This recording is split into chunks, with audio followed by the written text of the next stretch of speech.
Welcome to BigCountryPreps.com. I'm Evan Wren, and this is the Countdown to Two-A-Days series. Our daily look at an area football team and the key questions we'll be answering about that team and our August 20th preseason preview here at Big Country Preps. I'm with my partner, Dan Youngblood, via Zoom. And tonight, Dan, we are talking about one of the storied programs in the Big Country, the Stephenville Yellow Jackets. Yeah, that's a program that under Coach Sterling Doty has just been just consistently so very good. Coming off a 12-2 season, they did lose a pretty good bunch from last year. 26 of their 48 lettermen graduated, but they do return 22, obviously, with 5 offensive and 10 defensive starters back. So that's a pretty good place to start there defensively. But they will have some questions they'll need to answer if they hope to have the type of season we're accustomed to seeing Stephenville have. And we'll talk about a few of those here in just a minute. But on paper, it looks like Stephenville's in for another successful season. All right, before we delve into Stephenville, we'll need to remind some of you folks to please hit the subscribe button at YouTube. After that, please hit the little bell and you'll get notifications each and every time that Big Country Preps posts a video there.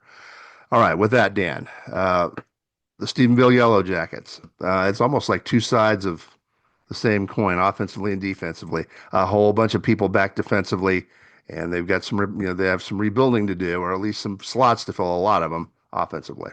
Yeah, and that's my first question is on that offensive side of the football where they did lose 6 starters from last year and a few really good ones. Multi-year starter quarterback Ryan Gafford, a really good player for him.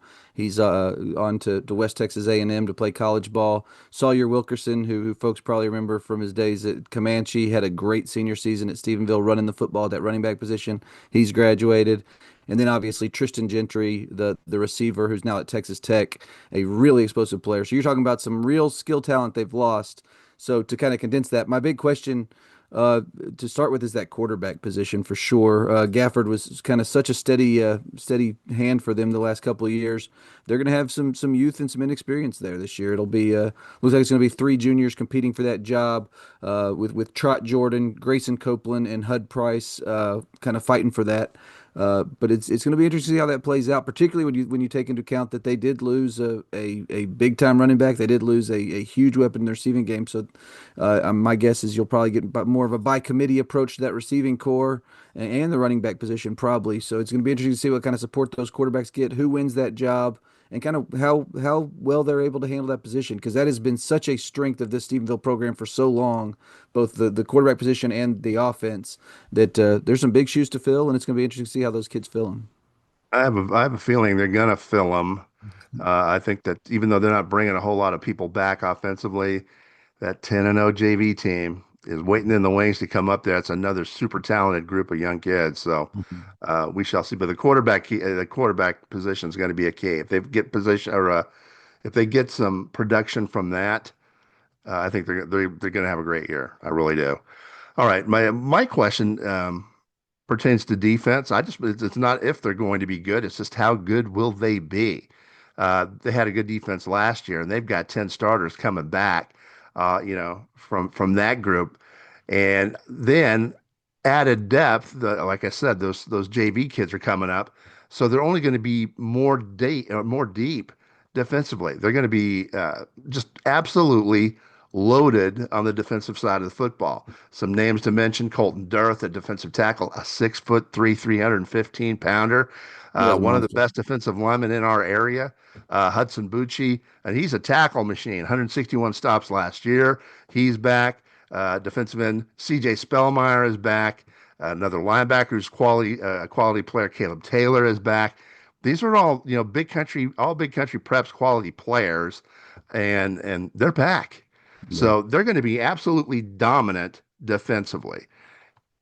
So that'll buy them some time to break in those young kids. They'll be able to lean on their defense a little bit, and by the time district rolls around, and those young kids are on the offensive side have matured and have, worked out the bugs. Uh, this is going to be a very good football team down the stretch, no Yeah, doubt about it. I tend to agree. They've got a lot of the ingredients you look for in a potentially dominant football team. My third question, you kind of touched on it with the call ups from that 10-0 JV. It's just about depth. How quickly will those kids who are clearly very talented, clearly accustomed to having success, how quickly will those kids adapt to the Friday night game and be ready to provide whatever they need to provide in the roles that they're put in. On defense, obviously, you're talking about strictly depth for the most part because you're returning almost every starter on that side of the football.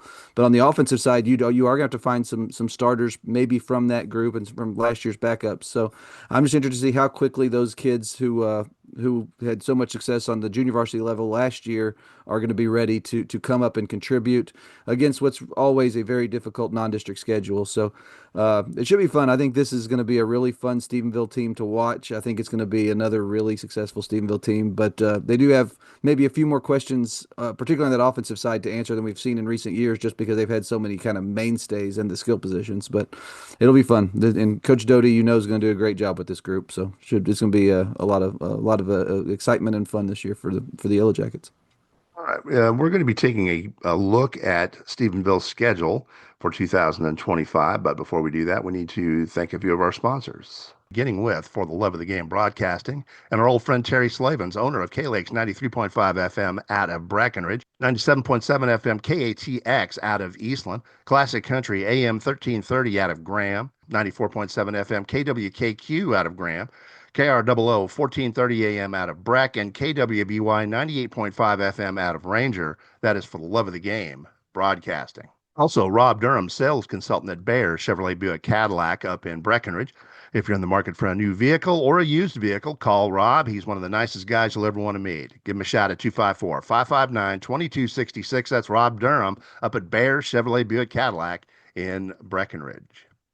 And finally, Cavalry Resources and Construction, located up in Breckenridge, serving the entire big country, offering custom standing seam roofing made on location and all commercial roofing applications. Give Kobe Walker a shout at 254-246-5546. That is Cavalry Resources and Construction in Breckenridge. All right, and with that, it's time to take a peek at Stephenville's schedule for 2025. We'll start with the non-district portion, and this is a bit of a gauntlet for Stephenville, and that's the way they like it. So they schedule tough every year, and this year is no exception. They will start off at Midlothian Heritage on August the 29th. They'll play host to Everman on September the 5th in their home opener. At Godley will be coming at September the 12th, and then two straight home dates. One against Wiley on the 19th. Waco La Vega will come to Stephenville on the 26th, and then they have a neutral site for Ruston, Louisiana on October the 3rd, and that Ruston, Louisiana team gave Stephenville a going over last year. But then again, I think they played three Texas teams last year and gave everybody a going over. That was a very, very good football team out of Louisiana. And then they have the open date on the 10th of October.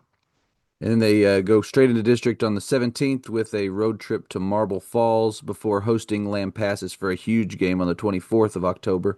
They then travel to Brownwood on October 31st, Halloween night, and then wrap up their district schedule at home against Burnett on the 7th of November. So just the four district games in that five-team district after a really, really tough non-district schedule. So it's going to be interesting to see how they navigate that with some young players on that offense.